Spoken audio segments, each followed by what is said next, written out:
오늘 이 시간 함께 읽을 하나님의 말씀 출애굽기 40장 16절에서 32절까지의 말씀입니다. 출애굽기 40장 16절에서 32절까지의 말씀 여러분들을 대표해 제가 읽도록 하겠습니다. 출애굽기 40장 16절 말씀부터 제가 읽도록 하겠습니다. 모세가 그같이 행하되 곧 여호와께서 자기에게 명령하신 대로 다 행하였더라. 둘째의 첫째 달 곧 그 달 초하루에 성막을 세우니라. 모세가 성막을 세우되 그 받침들을 놓고 그 널판들을 세우고 그 띠를 띄우고 그 기둥들을 세우고 또 성막 위에 막을 펴고 그 위에 덮개를 덮으니 여호와께서 모세에게 명령하신 대로 되니라. 그는 또 증거판을 궤 속에 넣고 채를 궤에 꿰고 속죄소를 궤 위에 두고 또 그 궤를 성막에 들여놓고 가리개 휘장을 늘어뜨려 그 증거궤를 가리니 여호와께서 모세에게 명령하신 대로 되니라. 그는 또 회막 안 곧 성막 북쪽으로 휘장 밖에 상을 놓고 또 여호와 앞 그 상 위에 떡을 진설하니 여호와께서 모세에게 명령하신 대로 되니라. 그는 또 회막 안 곧 성막 남쪽에 등잔대를 놓아 상과 마주하게 하고 또 여호와 앞에 등잔대 불을 켜니 여호와께서 모세에게 명령하신 대로 되니라. 그가 또 금 향단을 회막 안 휘장 앞에 두고 그 위에 향기로운 향을 사르니 여호와께서 모세에게 명령하신 대로 되니라. 그는 또 성만문에 휘장을 달고 또 회막의 성만문 앞에 번제단을 두고 번제와 소제를 그 위에 드리니 여호와께서 모세에게 명령하신 대로 되니라. 그는 또 물두멍을 회막과 제단 사이에 두고 거기 씻을 물을 담으니라. 모세와 아론과 그 아들들이 거기서 수족을 씻되 그들이 회막을 들어갈 때와 제단에 가까이 갈 때에 씻었으니 여호와께서 모세에게 명령하신 대로 되니라. 아멘. 이 시간 우리는 어떻게 완성되는가라는 제목을 가지고 오늘 우리가 읽은 하나님의 말씀 함께 나누는 시간 갖도록 하겠습니다. 여러분, 우리가 저번 주에 한 가지 말씀을 나눴죠. 저번 주에도 우리가 출애굽기 말씀을 가지고 함께 말씀을 배울 수 있는 시간을 가졌는데요.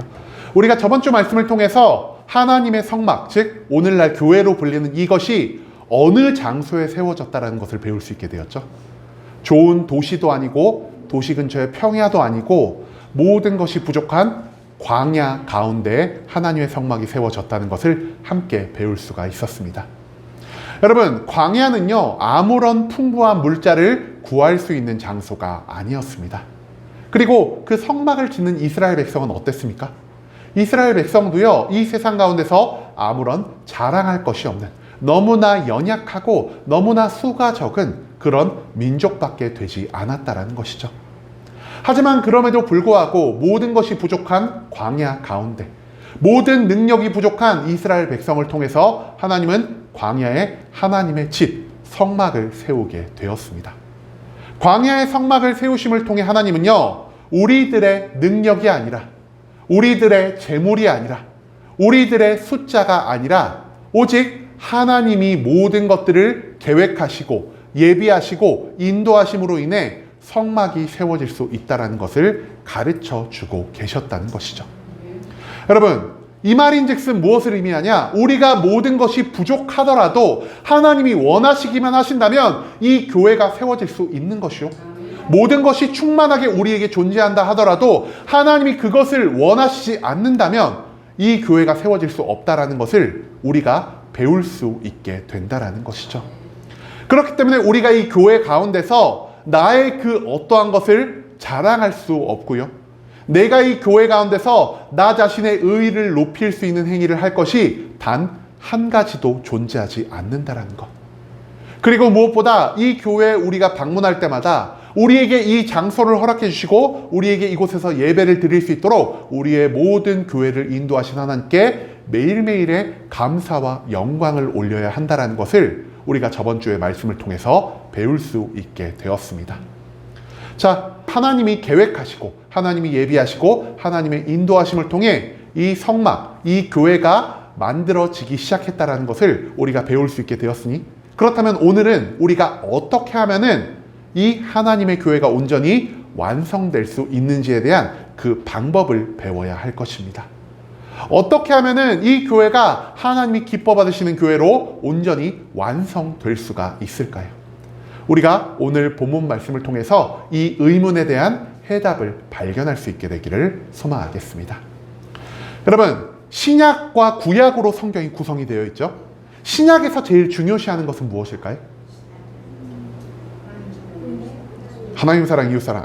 그것도 있는데 신약에서 그것보다 더 중요한 게 있습니다. 바로 예수 그리스도가 우리를 구원하시기 위해 십자가에 못 박혀 죽으시고 3일 만에 부활하시고 하늘로 승천하신 뒤 반드시 이 땅 가운데 내려오신다는 것. 즉 신약의 중심적인 주제는 바로 예수 그리스도였다는 것입니다. 그렇다면 구약에서 가장 중요시되는 것, 구약의 중심적인 주제 중 하나라고 부를 수 있을 만한 것이 과연 무엇이 있을까요? 율법, 물론 굉장히 중요한 것입니다. 그런데요, 율법만큼이나 구약에서 중요시되는 게 있습니다.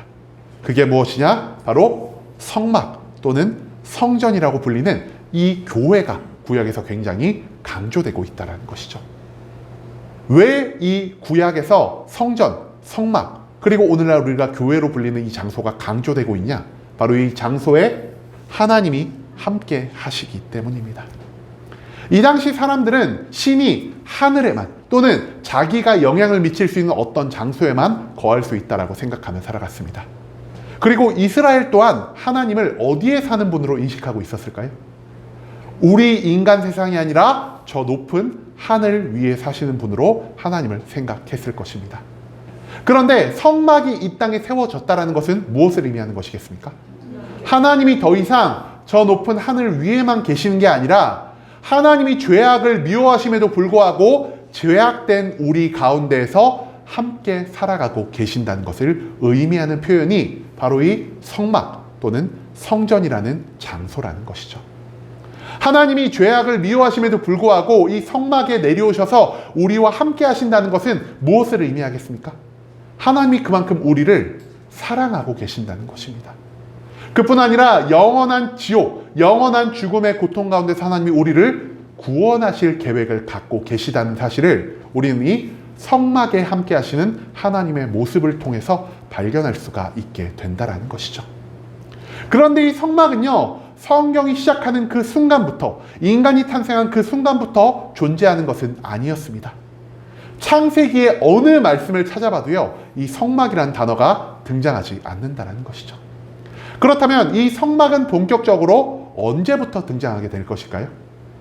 이스라엘 백성들이 애굽에서 탈출한 다음 광야에서 하나님과 하나님은 왕이시오, 나는 하나님의 백성입니다라는 이 새로운 관계를 온전히 정립한 다음, 그 다음 하나님께서는 이스라엘 백성들에게 이 성막 지을 것을 허락하여 주셨다는 것입니다.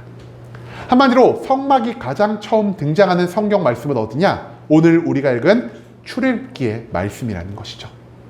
그렇다면 이 출애굽기 말씀은 성막에 관해서 몇 장 정도의 내용을 할애하고 있을까요?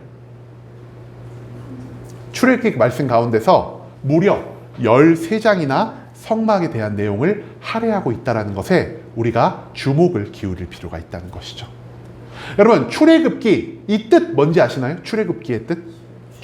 탈출하다 출이고, 애굽은 다들 아시죠? 이집트를 애굽이라 부릅니다. 기는 이야기의 기자입니다. 기록의 기자. 이 말을 해석을 하면은 이스라엘 백성들이 애굽을 탈출하는 이야기가 바로 출애굽기의 제목이라는 것이죠. 그런데 이스라엘 백성들이 애굽에서 노예 생활을 하다가 애굽을 탈출했다는 이 내용은 출애굽기에서 총 몇 장이나 할애되고 있을까요? 13장일까요? 고작 10장밖에 할애되지 않고 있다고 합니다.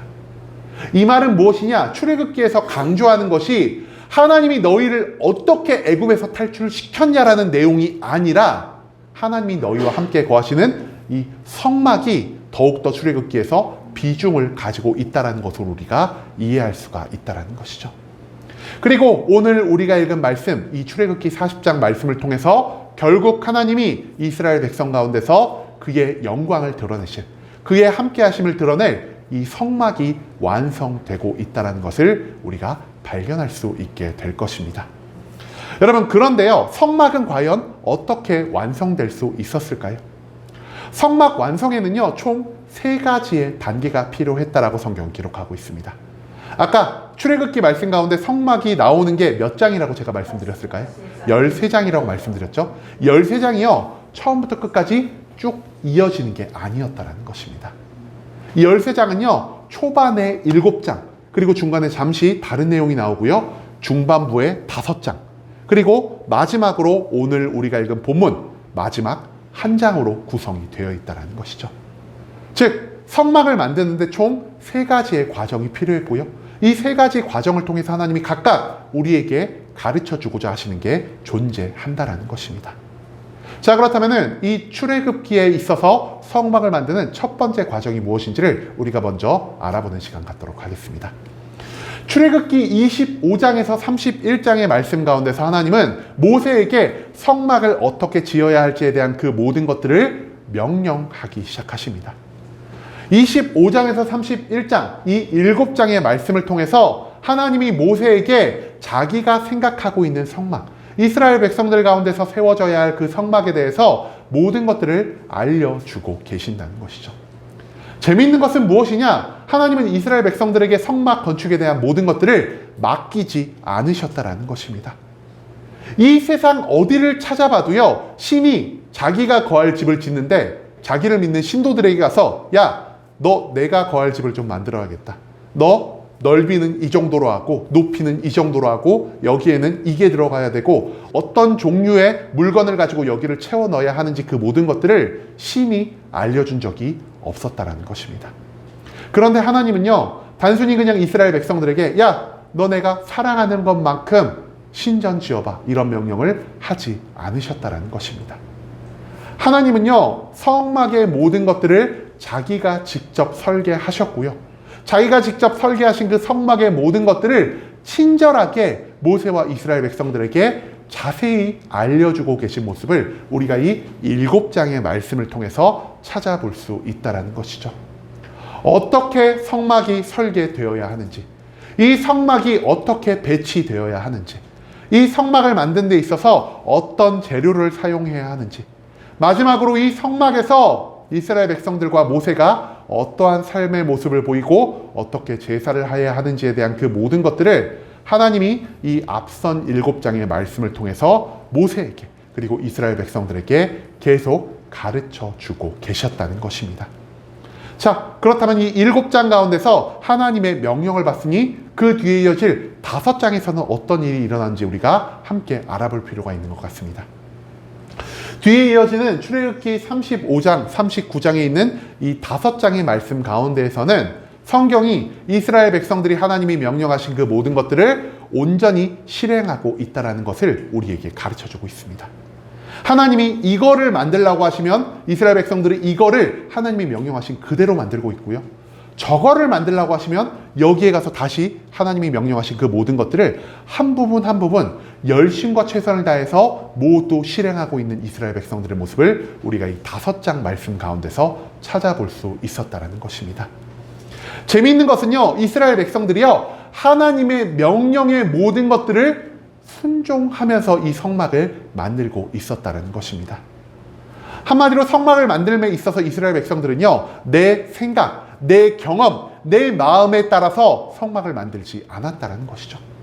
하나님이 나에게 어떤 것을 만들 때 이것을 1m 높이로 만들라고 명령을 하셨는데, 내가 보기에 내 경험에 따라서는 이 1m 높이가 아니라 이것을 한 1.1m, 1.2m 높이로 만들었으면 좋겠다라는 그러한 생각을 이스라엘 백성들이 가지고 있어도 그들은 그 자기의 생각, 자기의 기준, 자기의 판단을 모두 내려두고 하나님이 명령하신 그 말씀 그대로의 모든 것들을 완벽하게 실행하고 있는 모습을 우리가 이 5장의 말씀 가운데서 발견할 수가 있다는 것이죠. 이스라엘은요, 나의 모든 생각과 기준을 내려두고 하나님의 말씀 그대로를 온전히 실행하고 있는 것을 이 5장의 말씀을 통해서 우리에게 보여주고 있습니다. 이스라엘 백성이 하나님의 명령을 들었고요, 그 명령의 모든 것들을 실행하였습니다. 그렇다면 이제 마지막 무엇이 남았을까요? 바로 성막의 완성이 남았다는 것입니다. 그렇기 때문에 오늘 우리가 함께 읽은 이 출애굽기 40장 본문 가운데서 우리는 하나님에 의해 계획되고 하나님에 의해 예비되고 하나님에 의해 인도되고 있는 이 성막이 어떻게 완성되는지를 발견할 수 있습니다. 각각 나누어진 성막의 모든 것이 이 40장 가운데서 온전히 하나로 합쳐지게 되고요. 하나님의 명령에 하신 모든 것에 따라서 성막이 차근차근 배치되기 시작합니다. 그리고 이 모든 것이 언제 일어나게 되었냐? 출애굽 2년차 첫째 날에 성막의 모든 것이 완성되고 있다라고 성경은 기록하고 있다는 것이죠. 그런데 재밌는 것은요, 이 출애굽기 40장 말씀 가운데서 한 가지 문장이 조금 지나치게 많을 정도로 반복되고 있다는 것을 우리가 오늘 본문 말씀 가운데서 발견해야만 할 것입니다. 여러분, 어떤 문장이 계속 반복되는지 혹시 아시는 분 계시나요? 여호와께서 자기에게 명령하신 대로 다 되니라. 야, 알고 계신 분이 너무 많으시네요. 여호와께서 모세에게 명하신 대로 되니라. 이 한 가지 문장이요, 무려 몇 번이나 등장을 할까요? 8번? 무려 7번 등장을 합니다. 아쉽게 한 번이 모자랐네요. 하나는 그대로 되니라가 아니고 조금 다른 표현이 사용되었을 겁니다. 말이 그만인데요. 정확하게 이 표현이 어디 등장하냐? 16절, 19절, 23절, 25절, 27절, 29절, 32절 총 7회가 등장한다는 거죠. 여러분, 그런데 제가 예전에도 성경에서 이 7이라는 숫자에 특별한 의미가 있다고 말씀드렸죠. 7은요, 하나님을 상징하는 숫자, 이 세상 가운데서 가장 완전함을 나타내는 숫자를 알 수 있습니다. 그런데 여호와께서 모세에게 명하신 대로 되니라라는 말이 7번이나 반복되었다는 것은 무엇을 의미하는 것이겠습니까? 한마디로 이스라엘 백성들이요, 하나님의 모든 말씀을 완전하게 들었고요, 자기가 들은 그 모든 말씀을 완전하게 실행하고 있다는 것을 우리가 이 7번의 반복을 통해서 찾아내야만 한다는 것입니다. 모든 것들을 완전하게 듣고 모든 것들을 완전하게 실행하는 것, 이것을 우리가 한 단어로 요약하면 무엇이겠습니까? 바로 이스라엘 백성들이 하나님이 기뻐 받으실 완전한 순종을 하고 있다는 것을 우리가 오늘 이 말씀 가운데서 찾아볼 수가 있다는 것입니다. 여러분, 성막은요, 어떻게 완성되었습니까? 이스라엘 백성들이 재물이 많아가지고 성막이 완성된 게 아닙니다. 이스라엘 백성들이 세상 가운데서 가장 뛰어난 민족이기 때문에 성막이 완성된 것이 아닙니다. 앞서도 언급드렸듯 이스라엘 백성들은요, 자기 민족의 스스로의 모든 것들을 자랑할 만큼 뛰어난 민족이 아니었습니다. 또한 그들은 성막이 세워진 이 광야 가운데서 성막을 세울 수 있는 모든 것들을 풍부하게 가지고 있는 이 부자 민족이 아니었습니다. 그럼에도 불구하고 그들이 이 성막의 모든 것들을 완성하고 만들어갈 수 있었던 그 한 가지의 요인이 무엇이겠습니까? 바로 우리가 앞서 나눈 것처럼 이스라엘 백성들이 하나님께 완전한 순종의 모습을 보였기 때문이라는 사실, 그것을 우리가 오늘 말씀 가운데서 반드시 기억해야만 한다는 것입니다. 순종이 아니고서는 하나님의 성막은 완성될 수가 없었습니다. 그렇기 때문에 하나님은요, 계속 반복해서 하나님이 모세에게 명하신 대로 모든 것이 되니라라는 이 표현을 우리에게 보여주고 계셨다는 것이죠. 하나님이 명령하신 것을 내가 따르지 않았을 때 이 성막의 모든 것들은 온전히 완성될 수가 없었을 것입니다. 하나님이 명령하셨어도 내가 그것을 그대로 실행하지 않았다면 이 성막은 완성될 수가 없었을 것입니다. 즉, 하나님의 명령을 온전히 들은 것, 하나님의 명령에 따라 온전히 수행하는 이 모든 것이 완성되었을 때야말로 하나님은 성막을 이스라엘 백성들 가운데서 완성시켜 주실 수 있었다는 사실을 우리는 오늘 말씀을 통해서 배워야만 한다는 것이죠.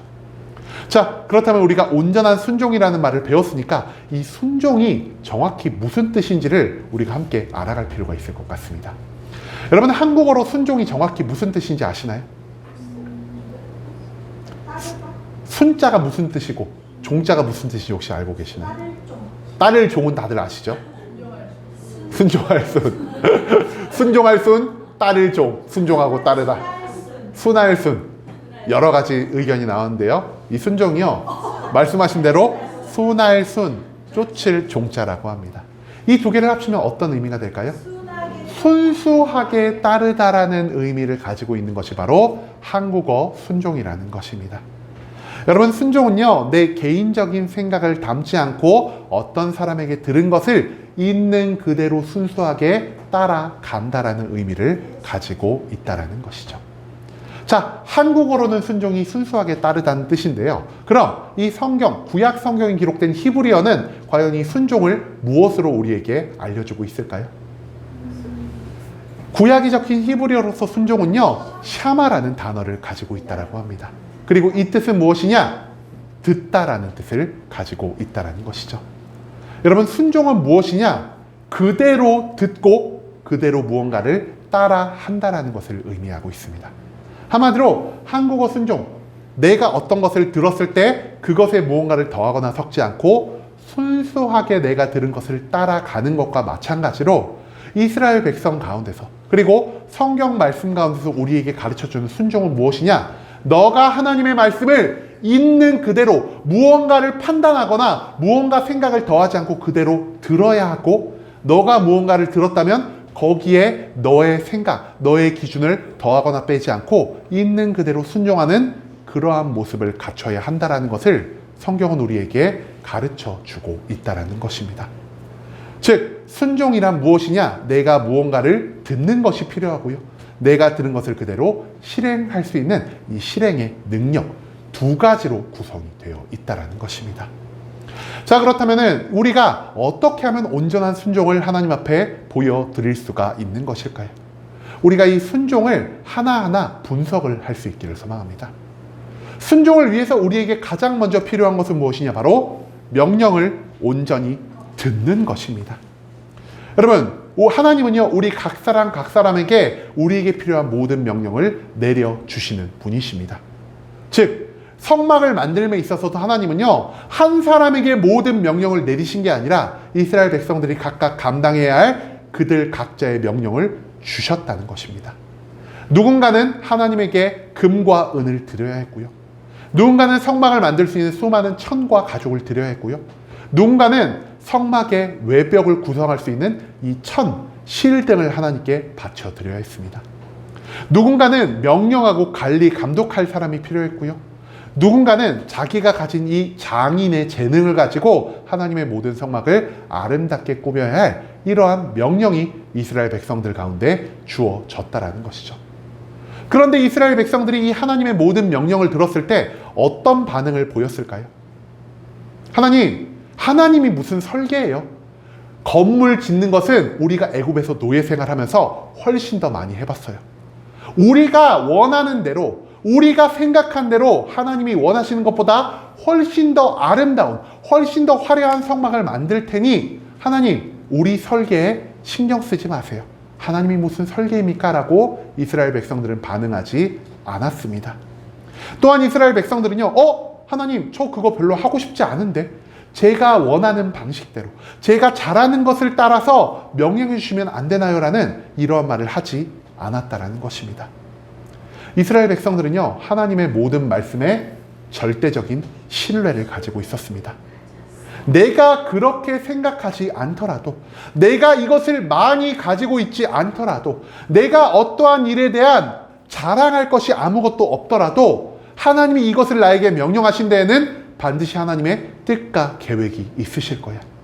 내가 부족한 것이 있다면 하나님이 분명 채워주실 것이고, 내가 능력이 모자라다면 하나님이 나에게 능력을 더하여 주실 것이다라는 이 하나님 한 분에 대한 온전한 신뢰가 이스라엘 백성 가운데 들어 있었다라는 것입니다.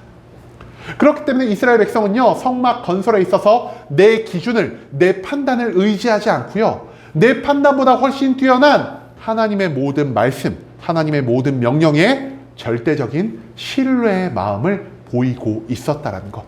그것을 우리가 성막을 건설하는 이 앞선 7장의 모든 말씀을 통해서 찾아볼 수가 있다는 것이죠.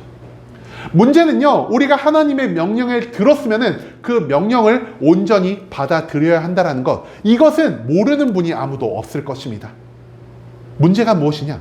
어떻게 우리가 이 하나님의 명령을 듣느냐 하는 것이죠.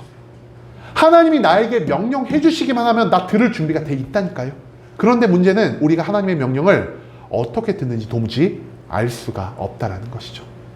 여러분, 하나님의 명령 어떻게 해서 들을 수 있겠습니까? 우리가 다 아는 것입니다. 너무나 간단하고요. 신앙생활의 가장 기초라고도 할 수 있습니다. 하나님의 명령은요. 오직 기도를 통해서, 오직 말씀을 통해서, 그리고 오직 하나님이 함께 하시는 이 예배 자리를 통해서만 발견할 수 있다는 사실을 우리가 절대 잊지 않을 수 있기를 소망합니다. 하나님의 명령은요. 세상의 수많은 지혜자들 가운데에서 발견할 수 있는 게 아닙니다. 하나님의 명령은 내가 세상 가운데 살아갈 때 나의 만족과 유익을 추구하는 그 삶 가운데서 발견할 수 있는 것이 아닙니다. 하나님의 명령은 오직 하나님과 내가 온전히 대화를 나눌 수 있는 이 기도의 시간을 통해, 살아계신 하나님이 나에게 직접 명령하고 계시는 이 말씀을 통해, 그리고 두세 사람이 하나님의 이름으로 함께 모인 이 예배의 자리 가운데서 우리에게 주어질 수 있다는 것을 우리가 반드시 기억해야만 한다는 것이죠. 그렇기 때문에 우리가 하나님을 절대적으로 신뢰하고 하나님의 모든 말씀을 온전히 듣기 위해서, 나에게 주어진 하나님의 명령에 온전히 따라가기 위해서는요, 우리가 매일의 기도, 매일의 말씀, 매일의 예배를 절대 놓지 않는 삶의 모습이 필요하다라는 것입니다. 여러분, 하나님의 모든 명령을 듣기 위해서 우리가 기도와 말씀, 그리고 예배 생활을 쉬지 않을 수 있기를 간절한 마음으로 소망하겠습니다. 두 번째로 우리가 하나님 앞에 어떻게 순종해야 하느냐? 하나님의 명령을 들었다면은 그 들은 명령을 있는 그대로, 말씀 그대로 순종하는 모습이 필요하다라는 것입니다. 이스라엘 백성들은요, 하나님이 성막을 이렇게 건축하라고 명령하셨을 때 성막을 건축함에 있어서 더 낮게 만들지도 않았고요, 성막을 더 실용적으로 만들지도 않았고요, 성막을 더 편하게 만들지도 않았습니다. 이스라엘 백성이 성막을 어떻게 만들었다고요? 하나님이 명령하신 그 모든 것에 단 한 가지도 더하거나 단 한 가지도 빼는 것 없이 있는 그대로의 모든 것들을 실행하였다는 것. 이것을 우리가 뒤에 이어진 출애굽기의 5장의 말씀을 통해서 찾아볼 수가 있다는 것입니다. 여러분, 온전한 순종은요, 내가 들은 그대로의 무언가를 더하거나 빼지 않고 하나님이 명령하신 그 분량에 정확히 맞춰서 순종하는 것을 의미하는 것입니다. 여러분, 제가 예전에도 한번 이 말씀을 드렸죠. 제가 한 달에 한 번씩 꼭 이 얘기를 하는 것 같네요. 또 로또 한번 얘기를 들어봅시다.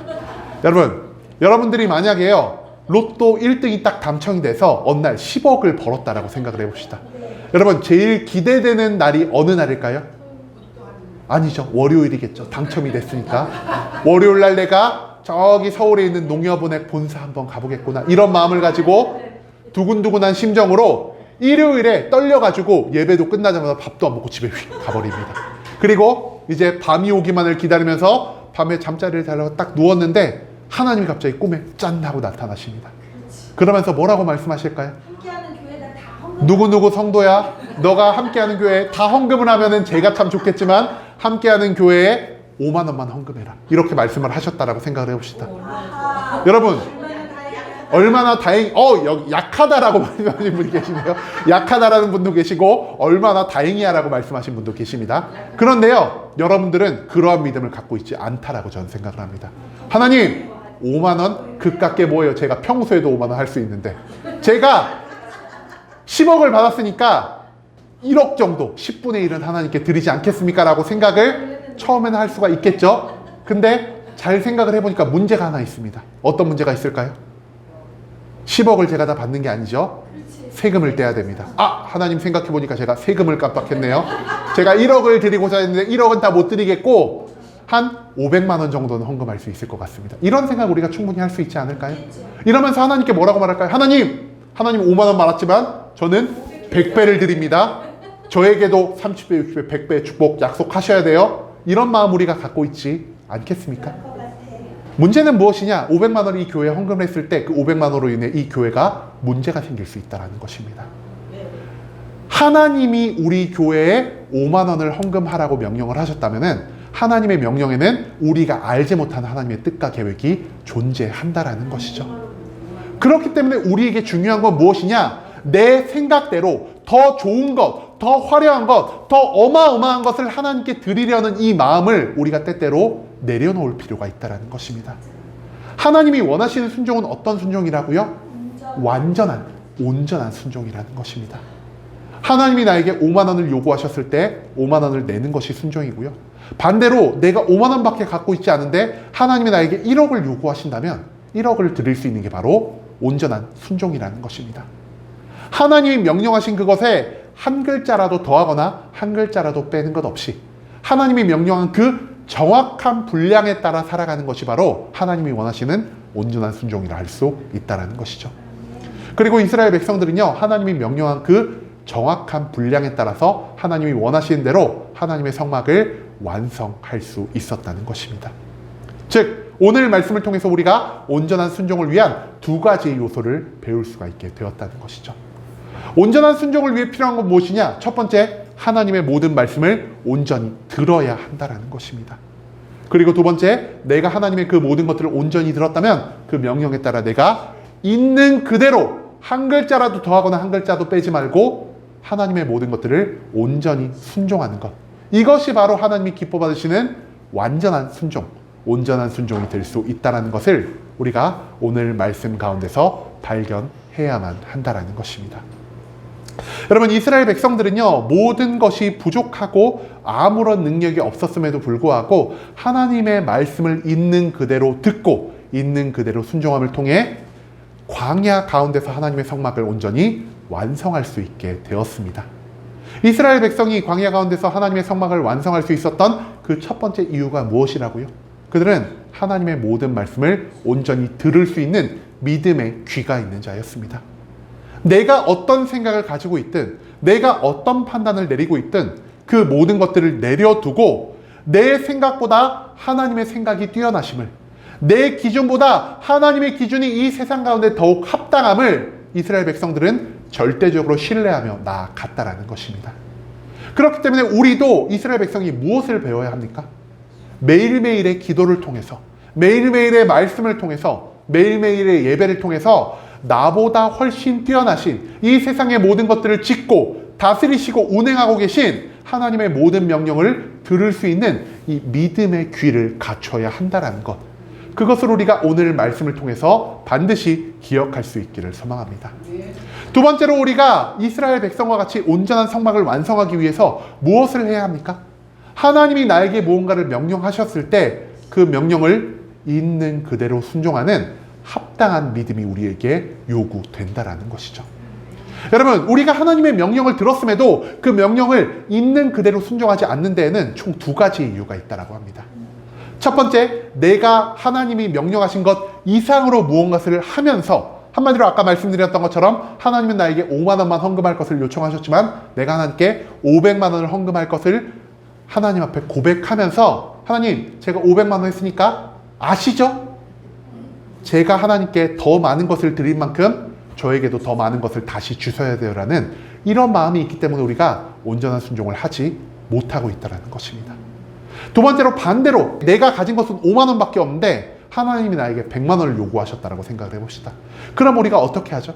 하나님, 지금 당장 내가 5만 원만 드리고요, 나머지 95만 원은 하나님이 저에게 축복을 주시면은 제가 할게요라는 이러한 생각을 가지고 있기 때문에 우리가 하나님께 온전한 순종을 하고 있지 못한다라는 것입니다. 하지만 오늘 본문 말씀을 통해 우리가 배울 수 있는 건 무엇입니까? 내가 풍부한 것을 가지고 있다 하더라도 하나님이 자그마한 것을 요구하실 때 우리가 그 자그마한 것에 온전히 따르는 것이 순종이요.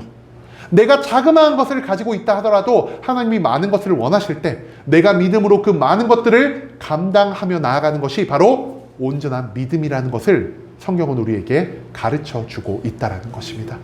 한마디로 온전한 순종을 위해 우리가 이스라엘 백성에게 배워야 할 두 번째 것은 무엇이냐? 내가 들은 것을 있는 그대로 하나님께 순종하는 이 온전한 믿음의 분량에 대해서 우리가 배워야 할 필요가 있다는 것이죠. 하나님의 모든 명령을 기도와 말씀과 예배를 통해 들을 수 있는 온전한 믿음의 귀, 그리고 내가 그 모든 것들을 들은 것을 하나님이 요구하시는 정확한 분량에 따라 모든 것들을 실행하는 이 온전한 믿음이 우리에게 모두 갖춰졌을 때 그제야말로 우리는 하나님 앞에서 하나님이 기뻐 받으시는 완전한 분량의 순종을 하며 살아갈 수 있다는 것.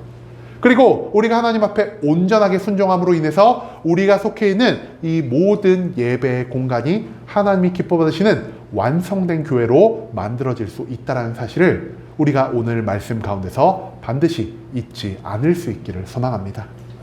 여러분, 하나님은요, 우리의 재물, 우리의 숫자, 우리의 능력을 요구하시는 분이 아니십니다. 하나님이 우리에게 요구하신 것 오직 한 가지, 바로 온전한 순종을 요구하고 계신다라는 것입니다. 이 교회 가운데 모든 것이 풍족하더라도 우리 모든 성도님들이 하나님 앞에 온전한 순종의 모습을 보이지 않는다면 이 교회가 절대 완성되지 않고 금방 무너져 내릴 수 있다는 사실을 우리가 이제 인정하며 나아갈 수 있기를 소망합니다. 그렇기 때문에 우리가 이제는 우리가 하나님께 올려드리는 순종의 분량만큼 이 교회가 하나님이 기뻐하시는 교회로 점차 완성되어진다는 것을 기억할 수 있기를 소망합니다. 이제는 우리가 내 생각대로, 내 기준대로, 내가 원하는 대로 이 자리에서 하나님께 신앙 생활을 하는 것이 아니라 매일의 기도와 말씀 그리고 예배를 통해 하나님의 명령을 온전히 듣는 믿음의 귀를 가지시고 하나님의 명령을 무언가 내가 들었을 때 비록 그것이 내 능력에 부치는 것이라 할지라도 비록 그것이 내가 보기에 아무렇지 않은 하찮은 것이라 할지라도 하나님이 명령하신 그 모든 것들을 온전히 수행하며 나아갈 수 있는 완전한 분량의 믿음을 갖출 수 있게 되기를 소망합니다. 우리가 온전히 듣고 온전히 순종할 때 하나님이 이 교회를 통해 하나님의 모든 뜻과 계획을 이루실 뿐 아니라 우리가 감당할 수 없는 놀라운 복의 복을 더하여 주실 것을 기대하면서 이제는 우리가 이 교회 안에서 하나님께 온전한 순종의 모습을 보이며 살아갈 수 있는 순복음 함께하는 교회 모든 성도님들이 될 수 있길 간절한 마음으로 소망하겠습니다.